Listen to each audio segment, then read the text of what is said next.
The Lycan King's broken mate. The branches clawed at Seraphina's arms as she stumbled deeper into the forest, the sting of fresh welts throbbing beneath her thin sweatshirt.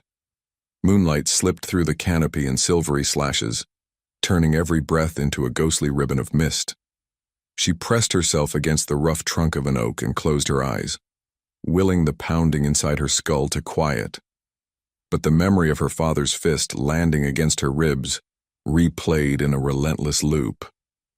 She'd thought him finished when he yanked her by the hair and hissed, "A creature like you should have died with your mother." Yet the final blow always came when she believed there were no more left. Pain shot through her side even now, and she wondered if something inside had cracked for good this time.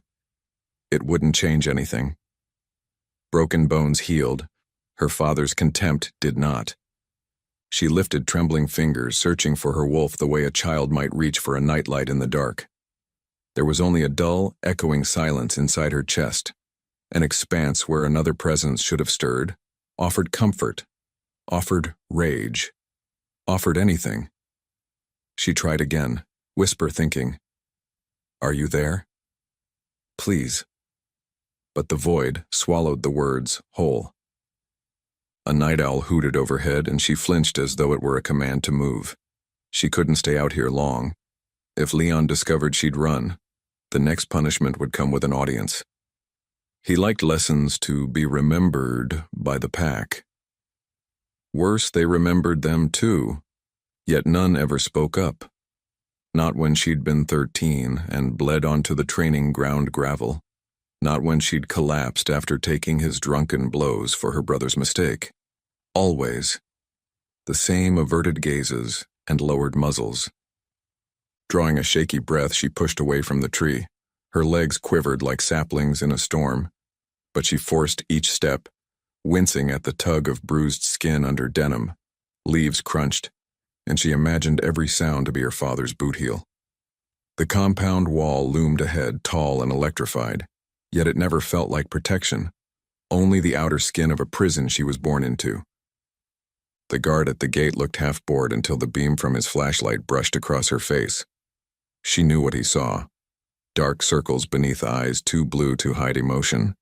A slender neck marred by thumb-shaped bruises. Lips pale with unspoken pleas. He straightened, cleared his throat, and turned the light aside. "You're out late," he muttered.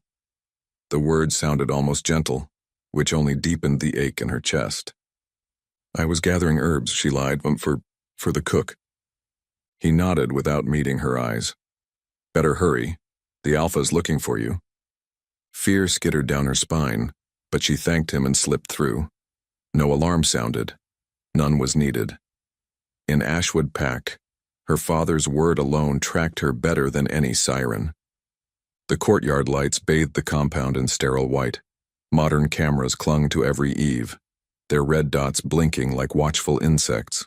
Wolves milled about, Omegas carrying laundry, Deltas returning from patrol, a knot of warriors laughing near the training ring. Conversations faltered as she passed. One warrior, Marcus, a man she'd once bandaged after a skirmish, lifted a hand as though to greet her, then dropped it without a word. His gaze slid away. The corridor smelled of antiseptic and stale coffee. Between fluorescent pools of light, Seraphina caught her reflection in a window. Hair like spilled ink, tangled and dull. Baggy sweatshirt hiding the worst of the damage. Eyes too large, too hollow. Her mother had possessed those same eyes, bright as river water. Leon said they'd been her curse. Outside the Alpha's study, she paused to steady her breathing. Voices drifted through the heavy door, her father's sonorous baritone and a stranger's clipped reply. She didn't recognize the second voice, yet a chill of foreboding crept into her bones. She knocked softly. "Enter," Leon called. His office was a sleek marriage of mahogany and glass. One wall held a digital map of neighboring territories glowing in red and green, as though blood and envy shaped the borders. Leon sat behind a polished desk, suit impeccable, silver hair combed back from a stern brow. Across from him lounged a broad-shouldered man in a charcoal coat, backlit by the amber flames of the fireplace. The stranger's eyes, a cool, evergreen shade, tracked her the way a hunter might track a deer. Leon's nostrils flared. Took you long enough. He made no inquiry about her injuries. None were required. His gaze lingered on the sleeve of her sweatshirt, noting the faint dark spot where blood had seeped. Disgust curled his lip. "I'm sorry, Father," she said, voice small. She clasped her hands to hide the tremor in her fingers. The stranger rose with a predator's ease. "This is Seraphina?" His tone was mild, but something in it scraped across her nerves like steel on bone. "Alpha Theon Voss of Bloodthorn Pack," Leon said, gesturing between them. "And yes, this is the girl you requested. Girl, not daughter." The distinction stung more than the bruises. Theon studied her openly, head canted. He circled as if inspecting merchandise at an auction, gaze lingering on the slope of her shoulder, the curve of her waist, the thinness of her wrists. She fought the urge to shrink. "Pretty enough," he remarked, and her cheeks flamed with humiliation. "Will she obey?" Leon's laugh was a knife. "She knows the cost of disobedience." He reached across the desk, picked up a crystal tumbler, and sipped. "You'll find her pliable. She has no wolf to contest you." No wolf, she thought, because you beat it silent. Theon halted before her. He wore an expensive cologne that couldn't mask the underlying scent of iron and moss, warrior and forest and something harsher. His hand reached out, lifted a strand of her hair. "I expect loyalty," he said, voice soft yet edged with menace. "And silence unless spoken to." His thumb brushed her jaw where a bruise bloomed like dark violets. "This mark, fresh?" Leon's answer was indifferent. "It will fade before the ceremony." Ceremony. The word clanged like a bell of doom. Seraphina swallowed. "Ceremony?" Leon's eyes glinted. "Your wedding, daughter. 3 nights from now." He shifted to Theon. "You'll handle the paperwork for territory transfer." Theon's lips curved. "Our alliance will be ratified the moment she stands beside me as Luna, as agreed." He returned his gaze to Seraphina. "Look at me, little wolf." She obeyed. Strength was a foreign country, but dignity. She could try. She forced her chin up, met those dark green eyes. For a flicker of a second, she sensed something behind them. An animal hunger, raw and impatient, prowling just beneath the human facade. Theon's wolf. He smiled as though sensing her recognition. "You and I will get along," he said, "once you learn what is expected." "She won't fail you," Leon said. Seraphina's breath hitched. "Father, please." Leon slammed his palm on the desk and she jumped. "Enough. You will be wed, you will serve, and you will salvage the honor your birth cost this pack." Theon's amusement never wavered. "I'll leave you to prepare her. My men and I are lodged at the guest wing." He took her hand without permission, lifted it, pressing lips that felt colder than the forest night to her knuckles. "Until tomorrow, fiancé." He released her and strode out. The door clicked shut. Silence crawled over the room like frost.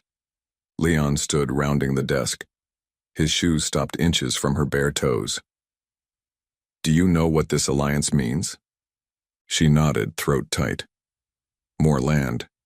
More soldiers. Power," he corrected. "Real power. Theon's mines, my roots, will be untouchable." He gripped her chin, forcing her eyes to his. "And you? You will finally serve your purpose."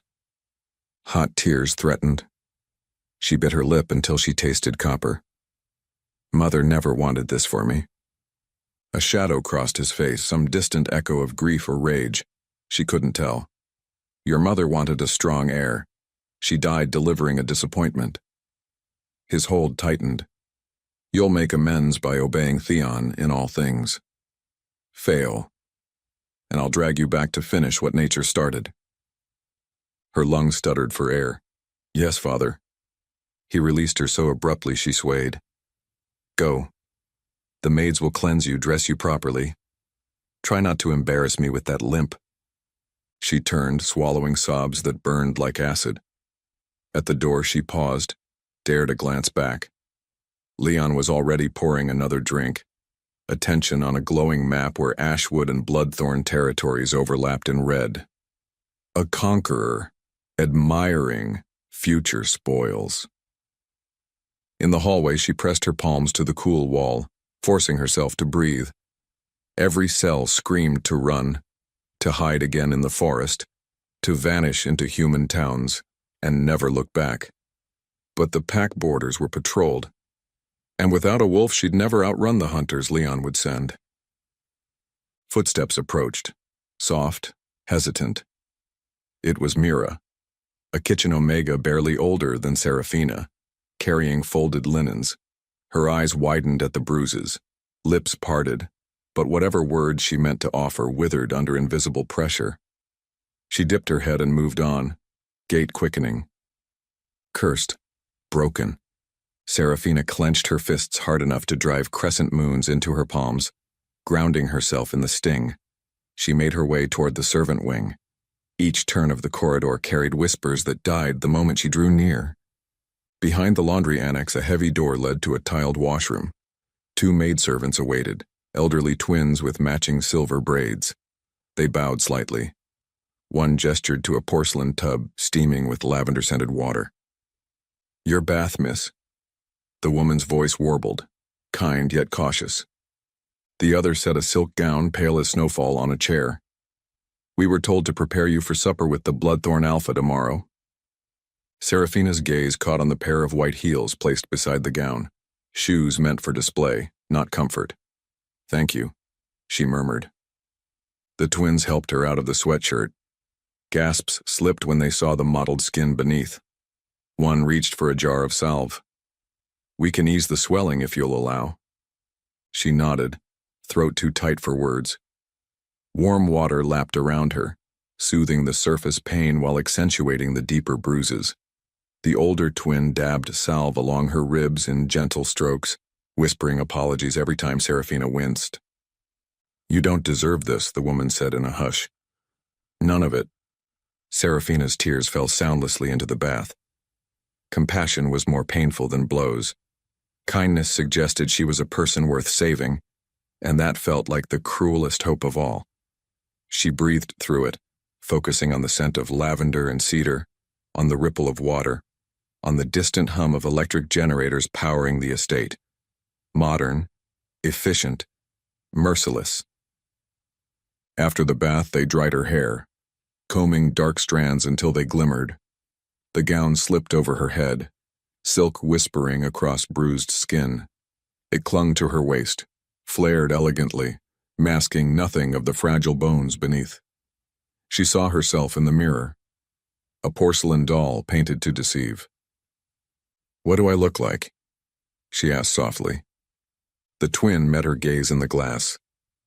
A Luna, she said, though doubt flickered in her eyes. The word sat heavy on Seraphina's tongue. Luna. She was to stand beside Theon, pretend strength while drowning in terror. The notion almost broke her, yet beneath layers of fear, a different emotion stirred. Anger, fragile but real. When the twins finished, she thanked them. One pressed a small satchel of herbs into her hand. For pain, she explained. Steep, in hot water. Seraphina tucked it into her pocket, grateful. The corridor beyond her room was empty. As she approached the door to her tiny chamber, she heard footsteps behind.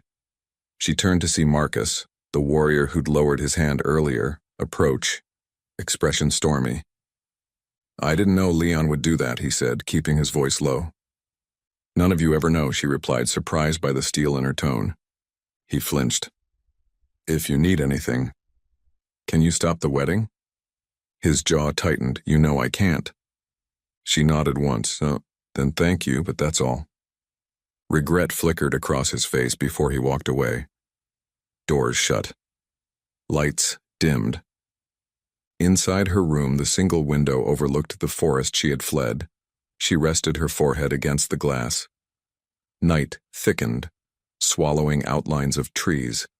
In that darkness, she imagined a younger version of herself racing barefoot, laughter chasing her steps, laughter that died the day her mother did. She pressed fingers to the pane, cool and unyielding, and whispered, "Are you there?" But the void inside answered with nothing but emptiness.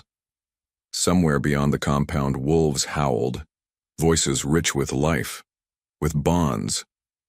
She felt like a deaf girl at a concert, able to see the music yet doomed never to hear it. The hall clock chimed midnight. She lay on the narrow bed, unsure she dared sleep. Dreams were treacherous. They teased freedom she didn't possess. She traced the outline of her mother's locket beneath her collarbone, her only inheritance. Inside, a tiny picture worn nearly to ghostliness, a woman smiling at a future that never came. Serafina closed her eyes, mouth forming words she'd spoken since childhood. "Mother, guide me." The silence that followed was hollow, but not absolute. Inside the quiet, she sensed the faintest spark. No sound, no voice, only the barest flutter like wings brushing against glass. It vanished before she could grasp it, leaving questions echoing in the dark. A door slammed somewhere and she jolted upright, breath caught. Night pressed on. Pain ebbed and swelled. Yet the spark, imagined or not, lingered just beyond consciousness, promising that the void might one day answer. She curled beneath the blanket, heartbeat loud in her ears. Tomorrow would bring fittings and rehearsals, vows she hadn't chosen, teeth sinking into skin to mark her as property. She clutched the locket tighter. Someday I'll escape. The vow formed silently, fierce as a brand, glowing in her thoughts as sleep finally tugged her under. And deep within the hollow where her wolf should have lived, something shifted, a feather on still water. Waiting. Morning broke reluctantly, a dull pearlescent glow leaking through the thin curtains of Serafina's room. The brief hours of sleep had brought no rest, only disjointed flashes of her father's snarling face and Theon's chilling smile. She sat up slowly, feeling every bruise as though it had been forged overnight into fresh iron bands around her ribs. A knock sounded, 3 quick taps, polite but insistent. Before she could answer, the door opened, and Mira slipped inside with a tray. Steam spiraled from a mug of coffee strong enough to stain the air with roasted bitterness. "Breakfast," Mira whispered, closing the door behind her. "I thought you might need it before the fitting." Serafina managed a grateful smile. "You're kind to risk bringing it. They won't care unless you spill it on the dress." Mira set the tray on the nightstand. "Word is the Alpha wants you perfect." Her gaze drifted to the shadowed hollows beneath Serafina's eyes. "I'm not sure he knows what that means." Serafina wrapped her fingers around the mug, savoring its warmth. "Do you ever wish we could just leave?" "Every day." Mira's smile was small and sad. "But the world outside is full of packs just like this one." She tucked a stray hair behind her ear. "Eat while you can. The seamstress is waiting." Breakfast tasted of cardboard and anxiety, but she forced down every bite. When she stepped into the hallway, 2 guards flanked her with stoic expressions, escorting her to the tailoring suite. The hallway bustled with activity. Warriors polishing rifles on tabletops, Omegas scrubbing floors to a sterile shine, the distant hum of drones patrolling the perimeter. Inside the suite, bolts of ivory satin and gauze spilled across work tables. Ornette, the pack's seamstress, thin spectacles perched on her nose, measured Serafina's waist with brisk efficiency while muttering calculations. "Stand straight," Ornette admonished as pins clicked between her teeth. "The neckline sits better if your shoulders are square." "They're sore," Serafina admitted. She winced when the tape pressed into a bruise. Ornette's eyes softened, then hardened again. "Bruises don't photograph. You'll wear concealer." She jotted figures on a tablet. "Your veil arrives by noon. With luck, the fit will need minimal adjustments." A door at the far end opened and Theon strode in. His presence crowded the room, pure gravity. Guards straightened. Ornette bowed her head. "Leave us," Theon said. Every seamstress and assistant filed out without protest, Ornette last to go, though her glance toward Seraphina held a trace of pity. Alone with him, Seraphina felt the walls shrink. Theon surveyed her in half-finished silk, a slow perusal that left her skin prickling. "Turn," he commanded. She pivoted once, the hem brushing her ankles. "Lift your chin." She obeyed, keeping her eyes forward. His thumb brushed her collarbone, almost tender until he pressed on a fresh bruise. She sucked in a breath. He smiled. "Pretty," he said. "Bruises remind you to behave." "Is that why you came, to add more?" The question escaped before she could swallow it back.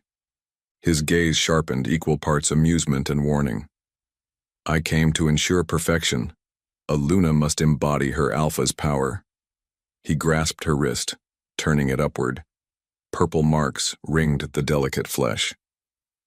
"These will fade beneath silk gloves, but I want you to remember how fragile you are." "I remember," she murmured. His eyes flickered, an emerald gleam that wasn't entirely human. In the depths, she glimpsed his wolf, prowling behind the glass of civility. Dominant, cruel, hungry. Some feral part of her recoiled, but the void where her own wolf should have flared remained eerily still. Theon released her. "My pack physician will examine you after the ceremony. I prefer my possessions functional." "Possessions?" she echoed. "Yes, and if you want better treatment, prove your usefulness." He stepped closer until the tailored shoulders of his coat brushed the silk at her chest. "Submit willingly when I claim you, and I might show mercy." A chill rippled over her scalp. "Claiming me won't give you the mate bond," she whispered. "That requires consent of the heart." His smile turned blade-thin. "Hearts are malleable things." He traced one finger down her cheek. "I'll shape yours in time." Footsteps sounded outside, and Ornette re-entered with a forced smile. "Apologies, Alpha. Final fittings await." Theon straightened. "Carry on." He pivoted, coat swishing, and paused at the threshold. Without turning, he said, "Remember, silk gloves, not leather. Leather looks brutal, and tonight we require elegance." Then he was gone. Ornette exhaled shakily. "Hold still, dear." Her hands trembled as she adjusted the bodice. "Almost done." 2 hours later, Seraphina stood in front of the mirror wearing the finished gown, satin molded to her figure, illusion lace tracing her shoulders, delicate pearls sewn along the waistline.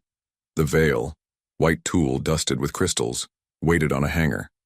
She looked like a bride from a glossy fashion spread, yet her eyes betrayed the farce.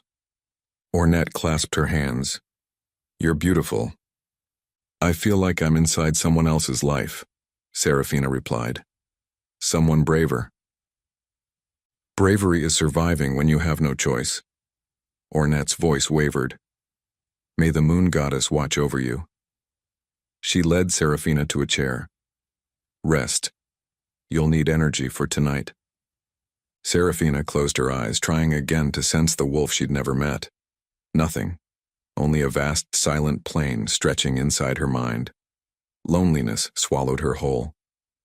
The afternoon blurred with rehearsals, photographs for the alliance announcement, and endless posture corrections.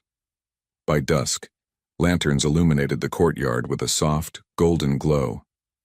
Guests arrived, pack elders in tailored suits, visiting alphas flanked by warriors, sleek cars purring up the drive.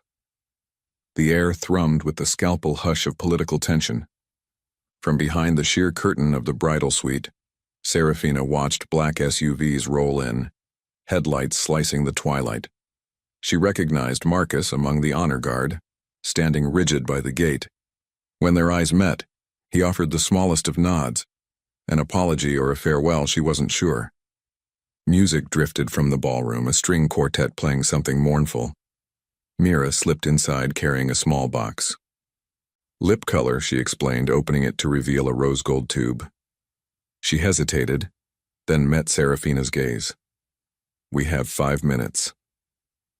Seraphina searched the girl's face. Is there something you want to say? Mira's throat bobbed. If you find a chance to run, take it. Bloodthorn borders humans. You might hide among them. That would bring war on you. War is coming anyway. Mira murmured, applying the lipstick with a trembling hand. At least then it's for a cause. She stepped back. All done. Her eyes glistened. You deserve gentleness. Gentleness, Seraphina thought, was a language no one here spoke. Yet Mira's whisper warmed a corner of her frozen heart. The heavy doors opened. 2 guards entered, their black uniforms crisp, electric batons at their belts. One motioned. It's time.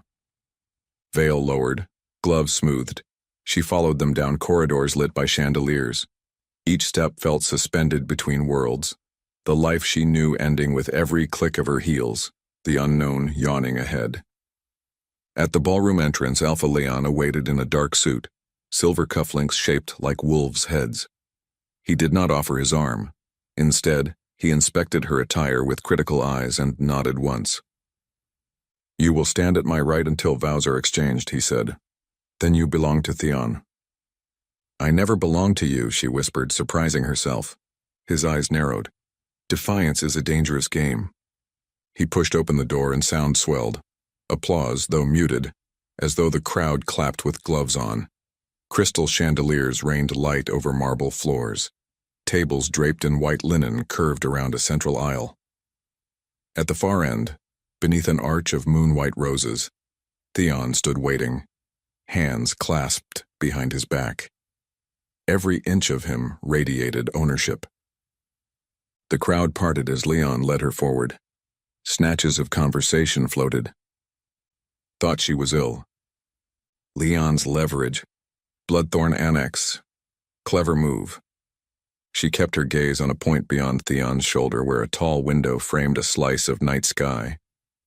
Somewhere outside those walls, real wolves ran free under the moon. They reached the arch. Leon released her hand without looking at her. The officiant, a pack elder wearing a ceremonial sash, cleared his throat and began reciting the vows written hours ago by Leon's secretary. Theon took her gloved hands in his bare ones, and the officiant intoned, Do you accept Alpha Theon Voss as your mate and husband in the sight of the moon goddess and these witnesses? Her heartbeat thundered. This was the moment she could refuse. But refusal would invite immediate, brutal consequences for everyone who had ever shown her kindness. Mira, Ornette, Marcus. Theon squeezed her fingers until bones creaked. His voice whispered under the elders. Choose wisely. She swallowed broken glass and whispered, I do. A satisfied hush rippled through the crowd. Theon repeated his vows, promising to protect and lead. A mockery she tasted like ash. The officiant pronounced them bonded by ceremony but not by fate. Theon's hand slipped to the back of her neck. She braced herself. He lowered his head and bit, teeth puncturing skin just above the lace collar. Pain flared hot, sharp, possessive. Gasps rose among guests. Theon held the bite, drawing the faintest blood before releasing. His tongue flicked across the wound, sealing a temporary claim. Her knees buckled. He steadied her, fingers gentle only because the room watched. Applause swelled, louder now, triumphant. Alpha Leon's thin smile gleamed like a dagger, catching candlelight. Someone announced the first dance. Music resumed, slow and opulent. Theon pulled her against him, gliding across marble. Smile, he murmured at her ear. Our photographers need proof of bliss. She forced her lips to curve, though tears brimmed at the edges of her vision. Each step made the bite throb in time with the bass line, a brand pulsing with her heartbeat. Around them, guests chatted about trade routes, mining rights, the upcoming summit with the Lycan throne. No one mentioned her name. She was an accessory, a necessary hinge in the machinery of power. After 3 songs, Leon approached with a raised glass. To the future of our packs, he toasted. Crystal clinked. Frosted smiles answered. Theon guided her off the dance floor and toward a side corridor. "The rest of the celebration is for politics," he said. "You've served your part." They exited into the relative quiet of the foyer. Guards formed a discreet escort. In the courtyard, a sleek black limousine idled. Theon opened the door himself, gesturing for her to enter. As she slid onto the leather seat, a single camera flash from inside the ballroom caught her profile. Bride in white, eyes shining under chandeliers. Proof, advertisement, warning. The door shut. Sound fell away. Theon joined her, the partition sealing them from the driver. The car rolled forward. "Remove the gloves," he said. Her fingers trembled as she obeyed. He took her hands, studying the raw crescents left by her own nails. "You bleed easily," he observed, almost clinically. His wolf surfaced again. She felt it more than saw it, a pressure in the air like ozone before lightning. It exuded possessiveness, a growl humming beneath his skin. Her own mind remained silent, painfully empty. "You will heal," he said. "My physician has the latest tech, stims that accelerate tissue regeneration." "Why bother if bruises remind me to behave?" she asked, voice barely above the engine's purr. "Because decorations must remain unmarred in public," he replied. "But make no mistake, scars in hidden places are useful." He lifted her left hand, kissed the knuckles with a softness that belied the cruelty behind it. "Hidden reminders keep loyalty fresh." Streetlights streaked across his face, alternating bands of light and shadow. For a moment, she imagined slamming the door at the next stop, running until lungs burst. But wolves ran security at every gate. Drones tracked heat signatures. Theon would hunt her down before she breached the border. "You're quiet," he noted. "Cat got your tongue?" "My wolf is silent," she said. "There's nothing left to say." He laughed, low and amused. "Wolves don't stay silent forever. I'll coax her out eventually." "She's dormant. All the better. I'll awaken her on my terms." He leaned back. "Sleep if you can.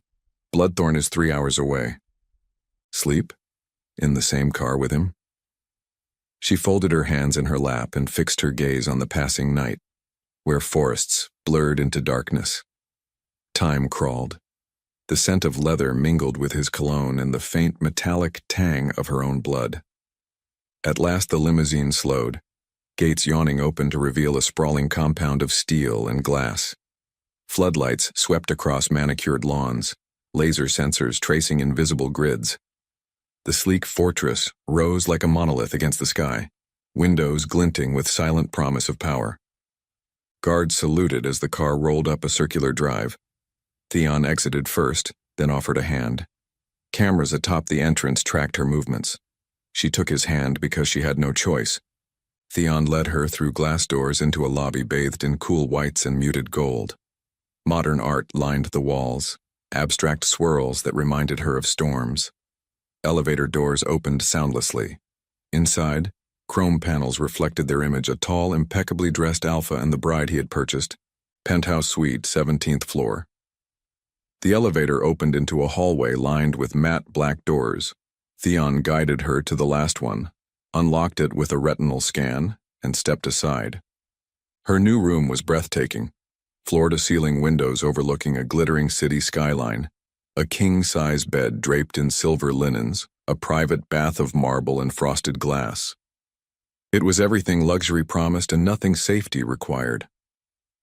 "There's a wardrobe stocked in your size," Theon said, nodding toward mirrored closets.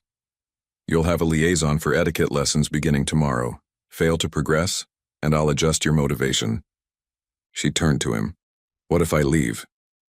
His smile held no warmth. "The bracelets on your wrists contain tracers. Step beyond the fence and you'll trigger an alert." She looked down, startled. Delicate gold bangles circled each wrist, near invisible against the silk sleeves. She hadn't noticed when he clasped them on the ride. Her pulse hammered beneath the metal. "You planned this," she murmured. "I plan everything," he said. "It's why I win." He brushed a strand of hair from her cheek, fingers lingering, a breath too long. "Rest," Tomorrow is the first day of your new purpose." He turned and left, the door's soft click echoing finality. Silence thudded in her ears. She backed away until her calves hit the edge of the bed and sank onto the mattress. Moonlight poured through the windows, silvering the floor. She slipped off the heels, stood barefoot on cold marble, and crossed to the glass wall. The city below shimmered with neon veins, alive and oblivious. "Are you there?" she whispered to the quiet inside her head. No answer. Only the hush of conditioned air vents and the faint rumble of traffic far below. She pressed her palm to the cool glass. Somewhere beyond that city, Mira washed dishes in a kitchen that smelled of soap and sorrow. Ornette stitched gowns for other girls. Marcus patrolled borders he no longer believed in. And she was caged in velvet. Her neck ached where Theon had bitten. She touched the wound, felt the raised edges. Blood had crusted on the lace. She unfastened the gown, letting it puddle like spilled moonlight on the floor, and padded into the bathroom. The mirror revealed skin marred by bruises, red bite punctures, tape marks from the tailor's measuring. She turned on the shower and watched steam cloud the room. Under the hot water, she scrubbed until her skin stung fresh, but nothing washed away the sense of ownership branded into her flesh. She sank to her knees, forehead against tile, letting water beat down like rain. Tears mingled with the spray, indistinguishable. Minutes or hours later, she shut off the water, dried, and slipped into a simple cotton nightdress she found in a drawer. She curled on the bed, legs pulled to her chest. Outside, the city lights flickered. She whispered her mother's name, then new words shaped from battered hope. "Someday, I'll escape." Inside the void, the featherlight flutter stirred again, soft, uncertain, yet unmistakably real. A presence, faint but alive. She closed her eyes around it like cupping a fragile ember, willing it to last long enough to grow. Seraphina woke to a knock so sharp it seemed to pierce the veil of her restless dreams. She sat up, momentarily disoriented by the opulence around her. Towering windows, silver curtains, a gleaming tablet on the bedside table displaying the time, 6:30 a.m. Her body protested every movement, muscles stiff from yesterday's punishments and the long drive. She answered with a hesitant, "Yes?" A woman entered, tall and impeccably dressed in a graphite gray skirt suit. She was perhaps mid-30s, with coiled black hair pinned at the nape of her neck and eyes the color of polished obsidian. An earpiece nestled in her right ear. "Good morning, Lady Voss," she said, voice warm but professional. "I'm Cassandra, your liaison. I'll be assisting with your schedule, attire, and etiquette lessons. May I come in?" "You already have," Seraphina replied, tugging the nightdress higher on her bruised shoulders. "Please, call me Seraphina." A small curve ghosted across Cassandra's mouth. "Seraphina, then. I've brought your first day agenda." She held out a thin data pad. "After breakfast, you have a medical evaluation with Dr. Valen. Then a tour of the Luna quarters, followed by luncheon with Alpha Theon's Beta. Later, basic protocol coaching and self-defense orientation." "Self-defense?" Seraphina echoed. "Alpha's directive." Cassandra's gaze flicked to Seraphina's bandaged neck. "He believes a Luna should be prepared." Prepared to survive him, Seraphina thought but didn't say. She set the data pad on the mattress, noticing a faint tremor in her hands. Cassandra noticed too, her brow furrowed. "There's coffee in the sitting room," Cassandra said softly, "and pain relief patches if you need them." "I'm fine," Seraphina lied. Cassandra nodded once, then moved to the wardrobe. She selected a soft blue blouse, fitted leather trousers, and sleek ankle boots with a low heel. "Choose these for the doctor's visit. Comfort matters." Her fingers lingered on the cloth. "I'll wait outside while you dress." When the door closed, Seraphina slid from bed. Her legs wobbled. She padded to the bathroom mirror. Bruises bloomed from collarbone to hip, dusk blue and rust red. The bite mark throbbed in angry relief. She peeled away yesterday's makeshift gauze, grimacing as dried blood tugged skin. She showered quickly, letting warm water wake her senses, then pulled on the clothes Cassandra had set aside. They fit perfectly, hugging her slight curves without restricting movement. She smoothed the blouse and took a steadying breath before opening the door. Cassandra stood by a sleek glass table where a pot of coffee and a plate of croissants waited. Sunlight spilled through the windows, gilding everything in pale gold. "Eat," Cassandra urged, pouring a cup. "Dr. Valen is thorough. Better not face him on an empty stomach." Seraphina took a croissant, nibbling while scanning the skyline. Tower cranes, distant skyscrapers, a silver river winding like a mirrored ribbon. The city felt unreal, a photograph she'd stepped inside. "Does Theon ever go into the city?" she asked. "Only for official meetings." Cassandra handed her the coffee. "Most pack affairs run from here. Alpha prefers control." Control. The word sat heavy between them. Seraphina drank, appreciating the bittersweet heat. It steadied her nerves, though her stomach fluttered with anxiety. Cassandra checked her wristwatch. Time. She guided Seraphina into the hallway where two guards joined them. Same black uniforms, same impassive eyes. Elevator ride down, atrium rush of air-conditioned chill, then through a glass corridor linking to a smaller wing. Sunlit banners displayed the Bloodthorn emblem, a thorn-wreathed wolf head rendered in crimson and silver. Security sensors hummed overhead.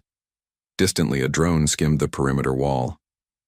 Outside Dr. Valen's office, the smell of antiseptic and citrus cleanser mingled. Cassandra stayed by the door while Seraphina stepped inside. The medical suite glowed sterile white. Dr. Valen, a lean man with silver-streaked hair and rimless glasses, greeted her with a brisk nod. "Seraphina, I'm here to ensure you're in optimal health." He gestured to an exam chair. "Please sit." She complied. Valen's voice was low, but the monitors near the wall recorded every word. He scanned her wrists, noting the tracer bracelets. "Any nausea, dizziness, shortness of breath?" he asked. "I'm bruised," she said. "Otherwise, fine." He lifted her chin gently, studying the bite mark. Alpha wasn't subtle. He pressed a device to the wound. It beeped. "Minor tissue trauma. No infection risk yet." She winced as he examined her ribs. "Deep contusions," he muttered. "Cracked? Possibly. We'll run a portable CT." He snapped his fingers. A hovering microscanner hummed over her torso, displaying layered images on the wall screen. While data populated, Valen unwrapped a packet of thin adhesive patches. "Nano-infusion analgesics. They'll dull the worst of it." "You patch the bruises, but they'll return," she murmured. He paused. "That depends on the cause. If you require help, ask me." She looked up. His eyes held no cruelty, only practiced detachment tempered by a shade of pity. It unnerved her. Afraid the cameras watched, she said nothing. Valen applied a patch just below her collarbone. Cool numbness spread. He pressed another to her flank, then studied the scan. One fracture, 7th rib, not displaced. He loaded a syringe with a clear, faintly luminous serum. "Bone knit stimulant. This will accelerate the healing." The needle slid between ribs, heat blossomed, then faded into surprising relief. She inhaled sharply, realizing how shallow her breaths had been. "Better," she whispered. Valen disposed of the vial.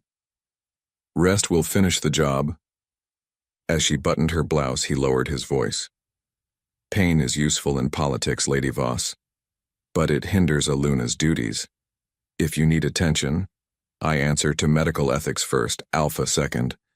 A truth he understands." He tapped his temple. "Little is private in this fortress, yet some data stays off record." She studied him, uncertain whether trust was safe.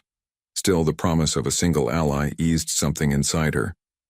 Cassandra re-entered as Valen printed a slim data slate of her results. She escorted Seraphina toward the atrium again. Guards followed at a respectful distance. "You handled that well," Cassandra said. I sat still, Seraphina replied. That's hardly skill. Sitting still can be strategy. Cassandra offered a faint grin. Come. The beta is expecting you on the garden terrace. They crossed an indoor bridge spanning an atrium filled with living walls of greenery. Ferns, orchids, vines flowing down glass panels. Sunlight refracted, painting shifting mosaics across the walkway. Seraphina slowed, mesmerized. You like plants? Cassandra observed. They're alive without needing permission. The words slipped out before Seraphina could temper them. Cassandra's brows knit, but she said nothing. At the terrace, a tall man stood beside a table set for two, charcoal suit, silver clip in his dark hair. He turned with courteous precision. Lady Voss, he greeted, extending a hand. I'm Alaric, Alpha Theon's Beta. Welcome to Bloodthorn. She shook his hand. His grip was firm but not crushing. He gestured to a chair. I hope the drive wasn't too tiring, he said as they sat. Theon values efficiency, but forgets comfort. She folded her hands in her lap. It was long, but I managed. Servants poured sparkling water, placed plates of grilled vegetables, smoked salmon, and quinoa salad. The freshness surprised her after Ashwood's plain fare. Alaric thanked the servants, then turned back to her. Your arrival cements a vital alliance. Pax will think twice before challenging Bloodthorn and Ashwood united. And what do you think? She asked quietly. He considered. I think alliances built on pain are brittle, but I serve my alpha. He drank water, eyes wandering to the horizon. Tell me, do you have interests, music, literature? We arrange cultural events so our Luna feels at home. Her throat tightened. No one had asked about her interests in years. I read when I can. Mostly history, herbal compendiums, music, piano pieces my mother loved. Alaric's gaze softened. There's a music room on the east wing with an ebony grand. If you wish to play, notify me. Gratitude warmed her chest. Thank you. A shadow fell over the table. Theon stood behind her, hands clasped behind his back. Alaric shot to his feet. Seraphina followed, pulse leaping. Theon surveyed the scene. Comfortable, I hope. His eyes lingered on the bandage beneath her collar. Dr. Valen patched you? Yes, she replied. Good, he addressed Alaric. We moved the Luna ceremony to 5 days. Schedule the fittings. His gaze returned to Seraphina. I've arranged a surprise. A brief session in the training arena this afternoon. A beat of dread. Training? Hand-to-hand basics. He smiled. A strong Luna must defend herself. Alaric glanced at Seraphina, then back to Theon. The fracture. The stimulus will close it by evening. Theon interrupted. She'll manage. He leaned down, brushing a possessive kiss on Seraphina's temple. Be ready by 3. He strode off, guards trailing. Alaric exhaled slowly, resuming his seat. He means well in his own fashion, he murmured. Does he? Seraphina asked, voice steadier than she felt. Alaric's jaw flexed. He redirected the conversation to safe territory, packed traditions, upcoming festivals. But she sensed his mind remained on Theon's command. When lunch ended, Cassandra led her to a second-floor corridor painted in calming sage hues. She pointed out the library, music room, and a small greenhouse bursting with orchids. The Alpha encourages hobbies, Cassandra said. Seraphina stepped inside the greenhouse. The air smelled of damp earth and floral sweetness. She trailed fingers over velvety petals, longing to disappear among them. Cassandra waited outside, giving her a moment of privacy astonishing in this fortress of eyes. A faint buzzing drew her gaze to a ventilation vent. She wondered if a camera watched even here. She whispered anyway. Someday, I'll escape. The orchids kept her secret. Violet throats open in silent applause. At 3 sharp, Cassandra accompanied her to the training arena. an underground facility with padded floors, mirrored walls, and racks of practice weapons. Theon stood near a sparring ring wearing a charcoal t-shirt and tactical pants, his sleeves revealing muscular arms inked with subtle rune lines. Two instructors waited, a wiry woman with cropped auburn hair and a scar across her brow, and a broad-shouldered man carrying a stack of padded mitts. Theon beckoned. "Step onto the mat." Seraphina's heartbeat stuttered. Her ribs still ached, but the stimulant dulled most pain. She kicked off her boots and obeyed, feet sinking into the firm padding. "This is Captain Brenna," Theon said, indicating the auburn-haired woman. "She'll teach you basic blocks and strikes." He folded his arms. "I'll observe." Brenna offered a curt nod. "We start slow. Lift your hands." Seraphina raised her fists, elbows tucked. Brenna corrected the angle. "Drive from your hips when you punch," Brenna instructed. "Keep your core tight." Seraphina jabbed the mitt. Pain flickered. Manageable. She jabbed again. Brenna smiled faintly. "Good. Now block." Brenna's padded hand swept toward Seraphina's side. She flinched backward. Brenna lowered the mitt. "Predictable defense invites a second strike. Try again." Seraphina breathed, lifted arms. Brenna attacked slower. Seraphina deflected the blow, surprised at her own reflex. "Better," Brenna said. They drilled simple movements, jab, cross, block, knee, until sweat dampened Seraphina's blouse. Her lungs burned, but adrenaline pushed her on. At last Brenna signaled a break. Seraphina swayed, catching her breath. Theon stepped forward, tossing Brenna a towel. "Leave us," he said. Brenna bowed and exited with her assistant. Theon circled Seraphina. "You have potential," he said. "Your eyes focus when you strike." He brushed a knuckle along her cheek. "Fight for me, and you'll earn privileges."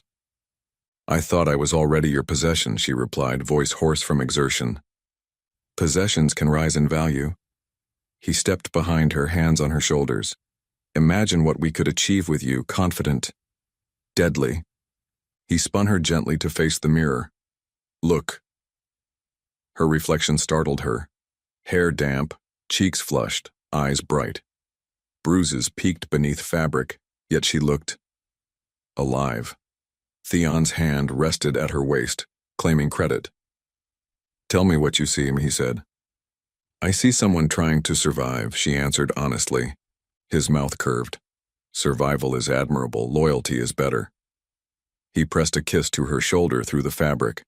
"Shower, then dinner with me privately. Wear something striking." When he left, Cassandra appeared, leading Seraphina to the locker room. Steam from communal showers rose in hazy ribbons. Cassandra handed her a bottle of electrolyte drink. "You managed well," Cassandra said softly. "Because I know pain. I just learned to move with it." Cassandra's eyes shone with quiet respect. "Not everyone can." Under the shower spray, Seraphina felt muscles loosen despite fresh aches. She dressed in simple leggings and a loose top, then followed Cassandra to her suite.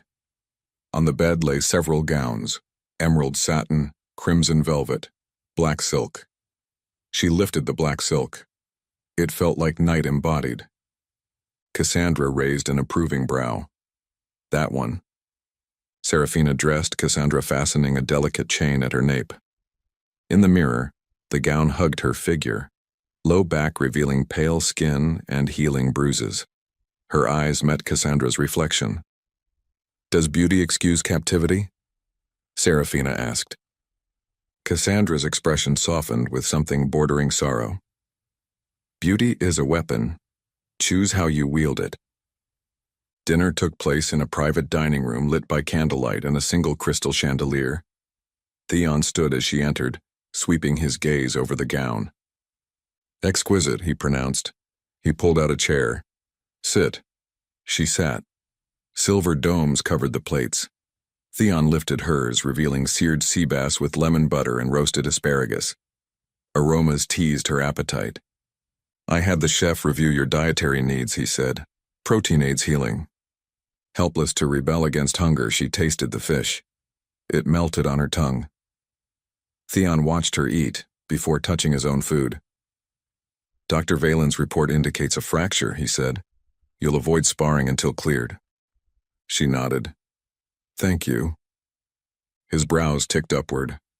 Politeness costs nothing, yet means much. Courtesy is easier than war, she murmured. A smile ghosted across his lips. Is that how you navigate your father? I endure him. She set her fork down. Endurance isn't skillful, but it's consistent. Consistency earns trust. He sipped red wine, then leaned back. Tell me your ambitions. Ambitions? The question hollowed her.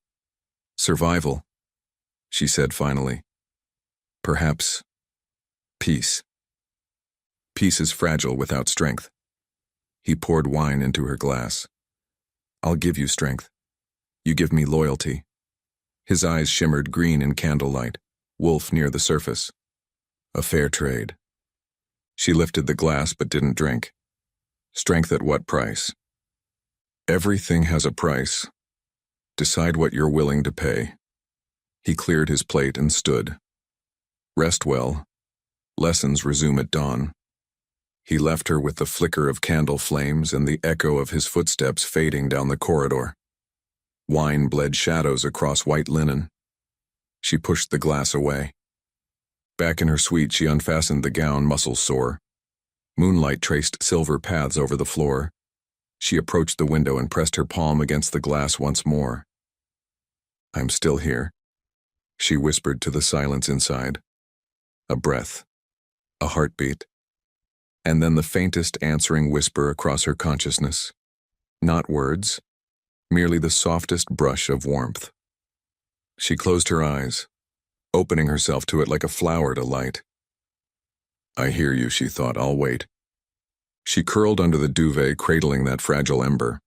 Outside, city lights glittered in a vast hush.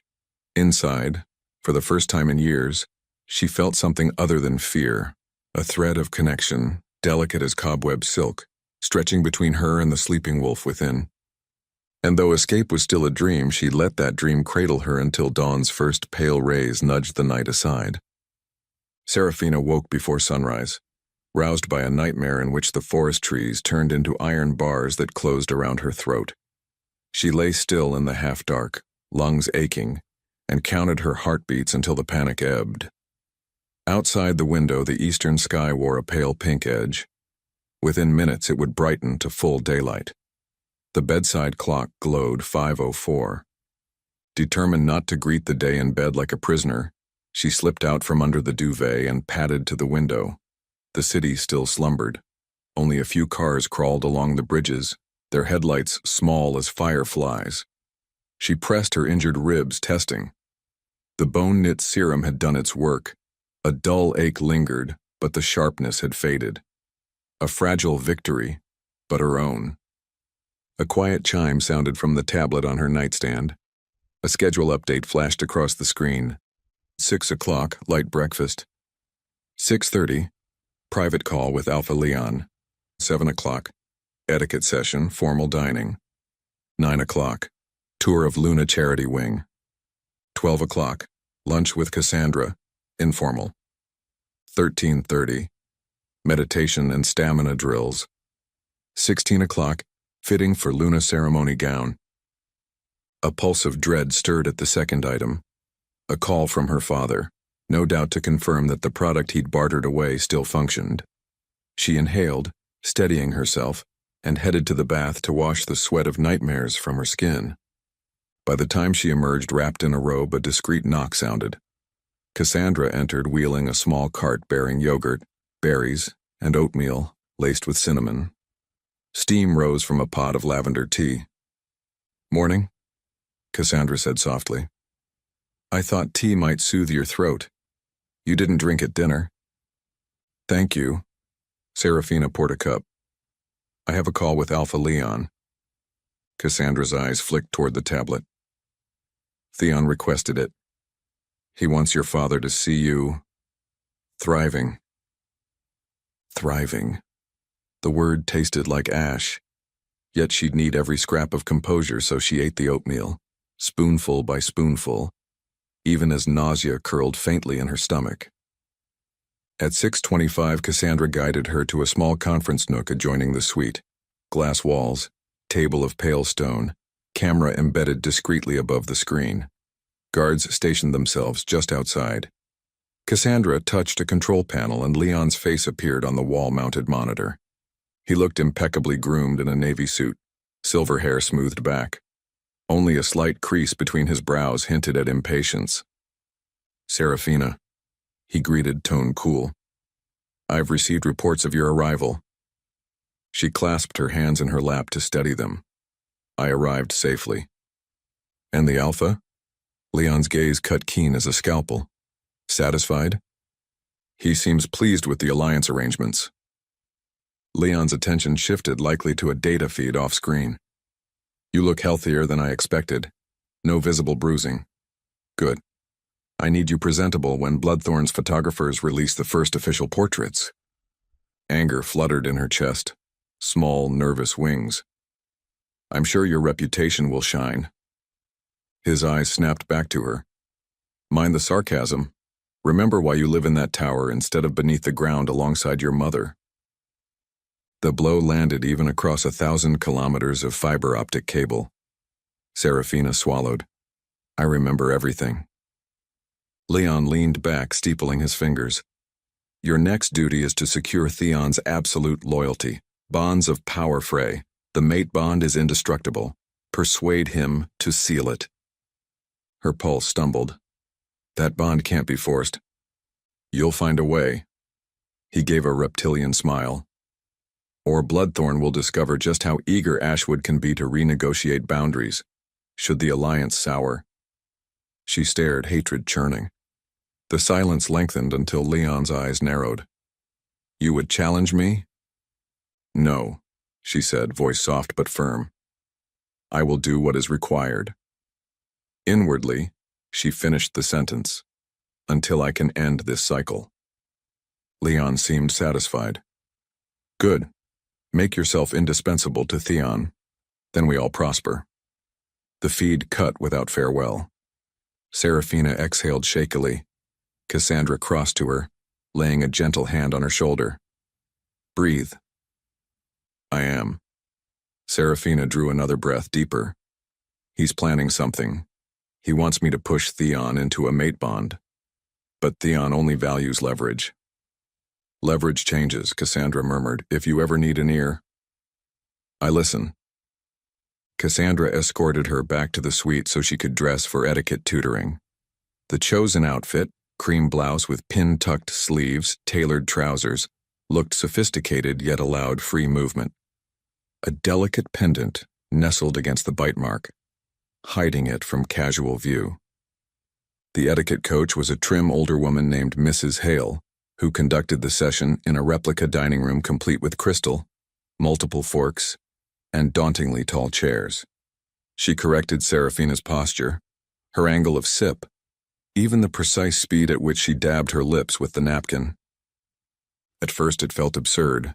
Surely no one would notice such minor missteps. But then, Serafina remembered the whispers at the Alliance wedding. Wolves scented weakness in the smallest tremor. Mid-session, a figure appeared at the doorway, Theon, hands clasped behind his back. Mrs. Hale dipped her head and stepped aside. "How fares my bride?" Theon asked, surveying the table. Serafina set down her fork. "Learning more forks than one woman should ever need." A low chuckle. "Humor suits you." He walked behind her chair, resting a hand lightly on her shoulder. "We host the Lycan court's envoy tomorrow. Do well, and I will reward you." Her breath caught. "What kind of reward?" "Freedom to visit the city gardens. Under escort, of course." His thumb stroked the pendant chain.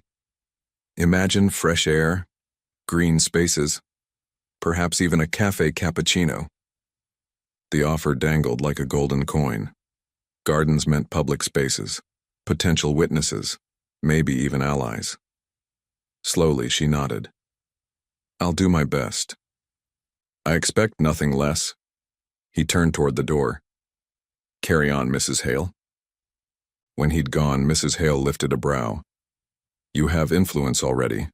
Remember, Luna, that power wielded carefully often outlasts brute force. Serafina repeated the salutation gestures, the exact order of toasts, until every movement felt automatic. Still, an undertow of tension tugged her. A single mistake tomorrow could cost that sliver of freedom. After the lesson, Cassandra whisked her away for the charity wing tour, a gleaming 3-story annex attached to the main fortress. Glass walls framed rehabilitation rooms, labs dispensing antiviral serums, even a children's reading nook where volunteers sorted holographic storybooks. Alaric met them at the entrance, clipboard in hand. We intend you to sponsor these programs, he explained. Your signature can unlock funding from allied packs. Serafina paused by a room where a young wolf, leg-bound in a cast, practiced walking with a robotic exoskeleton. The boy's face was pinched with effort but bright with determination. Compassion rose sharp as a blade. I'll sign anything that helps, she said softly. Alaric offered a grateful nod. Most Lunas choose pet causes for publicity. You might become the first to champion real change. A flicker of warmth spread through her chest. Maybe here, behind the steel and cameras, she could carve something that mattered. Lunch passed in a haze of tomato soup and rye bread shared with Cassandra on a balcony overlooking an artificial lake. Cassandra spoke of her own upbringing in a neutral border pack, parents who traded timber, a scholarship to an academy where she'd trained for pack diplomacy.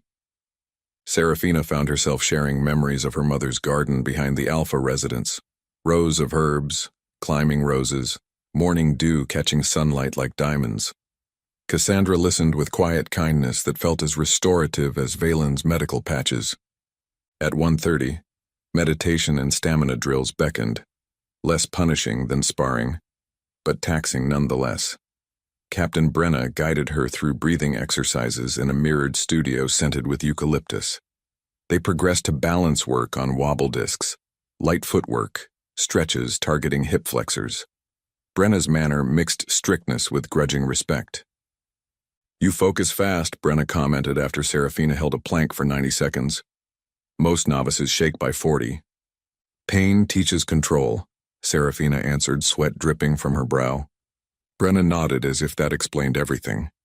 Finally, as afternoon sun slanted low, Cassandra escorted her to the atelier for the Luna ceremony fitting. Ornette had traveled from Ashwood with her assistants, now joined by bloodthorn tailors. Bolts of silvery fabric shimmered across work tables like moonlit water. Serafina stepped onto the pedestal while 3 seamstresses draped fabric against her skin. Ornette approached with a bodice covered in hand-stitched seed pearls that vibrated with iridescence. This will catch every light, Ornette murmured, pinning seams. Turn. Pins clicked. Chalk traced faint lines along the waist. At her back, Ornette whispered, Breathe deep. Serafina inhaled, and for an instant she smelled Ashwood pines, the scent of home from before it became a cage. Her mother used to hum lullabies while sewing festival dresses. The memory flooded her with sudden grief. She blinked hard, refusing tears. Theon appeared unannounced, posture relaxed but eyes sharp. Is it ready? Final stitching tomorrow morning, Ornette said. She'll shine. He circled Serafina, fingertips grazing fabric at her hip. Unlike the bruises, the gown felt weightless, refusing to press where she still hurt. His gaze met hers in the mirror. Something flickered there. Satisfaction, ownership, and something more curious. You'll be unforgettable, he said. Unforgettable isn't always good, she replied, and it is when I say so. He addressed the room. Finish tonight. I'll send security to escort you back. When he left, Ornette's shoulders sagged. He wants perfection. Does perfection ever exist? Serafina asked. Not in this world, Ornette said, tight-lipped, and resumed stitching. Hours passed before the final try-on. The gown flowed like captured moonshine, slit gliding up one thigh, back dipping low between shoulder blades. Pearl straps framed her collarbones, drawing eyes to the claimed bite. She stared at herself, shocked at the transformation. A wolfless girl remade into a queen of silver and light, her pain invisible. Back in her suite, Cassandra helped her step from the gown and hung it in a temperature-controlled cabinet. "Rest," she advised. "Tomorrow will be longer." Seraphina nodded, almost too weary to stand. Cassandra exited, promising to return at first light. Alone again, Seraphina drew a glass of water and stood at the window. Night spread across the sky in velvet folds, one first star winking above distant skyscrapers.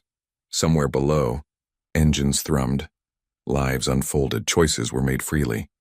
Luxuries she could scarcely fathom. She closed her eyes and reached for the inner silence. This time the void wasn't empty. A hint of warmth pulsed.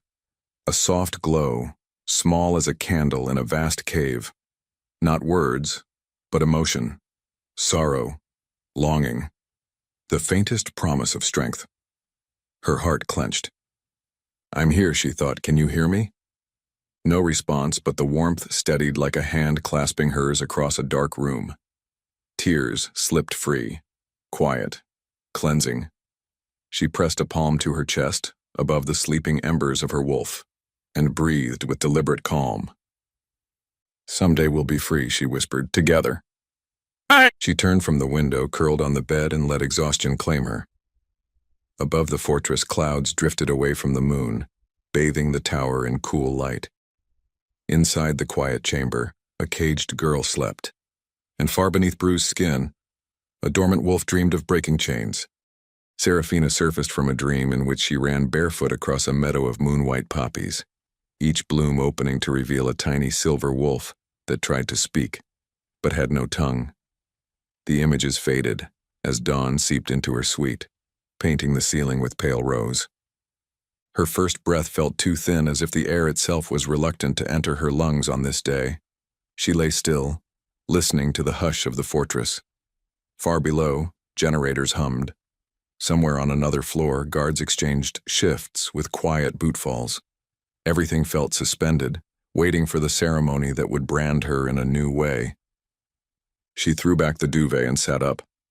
The polished floor was cool beneath her feet. A pulse beat in the hollow at the base of her throat, matching the slow grind of dread in her stomach. She pressed a palm to her ribs, testing. The bone-knit serum had done its work, but bruises still ripened along her side like dark fruit. She moved to the window. The city beyond the glass shone shyly under sunrise, skyscrapers catching sudden slashes of gold. For a moment, she let herself imagine she was simply a visitor here, maybe a tourist with nothing more pressing than coffee and a map. Then reality settled over her shoulders like chainmail, heavy and unmerciful. A faint knock sounded. She turned as Cassandra stepped in, carrying a tray that smelled of cinnamon and chamomile. The liaison's eyes, always quick to read a room, softened when they landed on Seraphina. "You slept?" Cassandra asked. "Barely." Seraphina managed a thin smile. "Dreams don't know it's a big day." Cassandra set the tray on a small table, poured tea into a porcelain cup, and handed it over. "Drink. It calms nerves, even if only a little." Seraphina sank into a chair, letting steam warm her face. "When I was little," she said, surprising herself with the confession, "my mother would brew tea like this the morning of every Luna festival. She'd braid ribbons into my hair and tell me the moon watched over girls who dared to dance." Cassandra lowered herself to the opposite chair. "She sounds wonderful." She was. The ache of the memory was sharp, but she held it willingly. "Festivals used to thrill me. Lanterns everywhere, music, laughter. I wore a dress she sewed herself, sky blue and dotted with tiny silver beads. I thought I was a star come to earth." Her voice went soft. Funny how a mind clings to brightness when everything else is dark. Cassandra reached across the table and squeezed her hand. No words were offered, but comfort pulsed through the simple touch. After a moment, Cassandra straightened, businesslike again. "Ornette is downstairs finalizing the gown. Hair and makeup in 40 minutes. Breakfast now. Theon requested you appear flawless by 11. Flawless, Serafina repeated. That word feels distant. Cassandra's gaze softened again. Flawless is an illusion, but illusions have power in politics. We'll manage. Serafina sipped the tea, feeling warmth spread through nerves chilled by fear. She closed her eyes and reached inward, searching the space where a wolf should have lived. Yesterday, the silence had been absolute. Now it felt different, as if a door had been cracked somewhere deep inside. Instead of barren stillness, she sensed a draft of warmth, the barest movement of air. Come on, can you hear me? The plea drifted into the quiet. No voice answered, yet a faint shiver rippled through her blood, a tiny acknowledgement that she was not alone. Her eyes flicked open. Cassandra watched, brows knitting. Are you dizzy? Just thinking. Serafina decided against explaining. Some truths felt fragile, like frost that would vanish if examined too closely. They finished the light meal of oatmeal and berries. Soon, attendants arrived. 2 seamstresses with sleek buns, a hairstylist armed with an arsenal of glossed pins, and a makeup artist whose rolling case clicked ominously. They swarmed around Serafina with professional courtesy, measuring, pinning, smoothing. The heavy gown, silver satin shaded with deep crimson panels, was eased over her head like a second skin. Thousands of seed pearls shimmered, catching stray beams of sun. When Ornette fastened the hidden clasps at her spine, the weight set her posture straight whether she liked it or not. Lift your chin just a touch, the makeup artist murmured, dusting translucent powder along her jaw. There, your skin's luminous. Serafina's reflection in the mirror startled her. She looked ethereal, almost unreal. Dark hair swept into an elegant twist, a delicate lattice of pearls woven through glossy strands. The bruise at her throat was concealed by a sweep of corrective cream and a necklace of tiny moonstones. The crown waited on a velvet pillow, silver filigree blossoming into subtle wolf motifs. She stared at herself, feeling hollow. Ornette caught her gaze in the mirror. Breathe, the seamstress whispered. You look strong. Looks can lie, Serafina replied under her breath. They can, but sometimes they help us believe first, Ornette said. She squeezed Serafina's shoulder, then stepped back to admire the finished ensemble. If art has a purpose, it's to steal breath. You've done that. Cassandra appeared behind them, clipboard in hand. Carriages arrive in 20 minutes. Sarah, a moment on the balcony? The fresh air will help. They excused themselves from the whirlwind of stylists and moved to the balcony overlooking the south courtyard. The view stretched beyond manicured lawns to the main road, where sleek black cars started to glide through security gates. Wolves in ceremonial armor lined the path. Banners of bloodthorn crimson rippled beside those of visiting packs. Ash gray, forest green, dusk blue. Serafina rested her hands on the cold rail. Her gloves were satin, dyed to match her gown, but even the thin barrier couldn't stop the bite of metal. She scanned arriving vehicles, picking out little details. A gold crest on a hood, an entourage of warriors with silver armbands, a Luna stepping out in a gown the color of wildfire. Each new arrival gleamed with confidence, heads high, shoulders relaxed. They belong. She wondered what stories lay beneath their flawless surfaces. How many hid bruises, restless hearts, regrets? The thought unsettled and comforted her simultaneously. Horns announced a new motorcade. Cassandra stiffened. The Lycan King's convoy. A hush rippled across the courtyard. A matte black limousine rolled past the gates, escorted by motorcycles purring like caged beasts. Guards shifted, straightening. A pair of soldier wolves in obsidian armor dismounted, scanned the perimeter, then opened the limo door. A tall figure emerged, shoulders squared beneath a dark suit that seemed to absorb light. Midnight hair brushed his collar. Even at a distance, Serafina sensed the power in his stance, the subtle ripple of deference around him. Lycan King Anthony. Her breath snagged. Without understanding why, She pressed a hand to her sternum. Warmth flared beneath her ribs, quick and bright, then faded to an ache. Anthony spoke to his attendants, his profile sharp as a blade, then turned toward the fortress entrance and disappeared from view. Cassandra exhaled. He rarely attends lesser ceremonies, Theon must be pleased. Seraphina's mouth felt dry. He's different from the others. He leads them, Cassandra said simply. Royal blood. Old blood. They returned inside to finish small adjustments. At 11 precisely, guards escorted Seraphina through mirrored corridors toward the grand ballroom.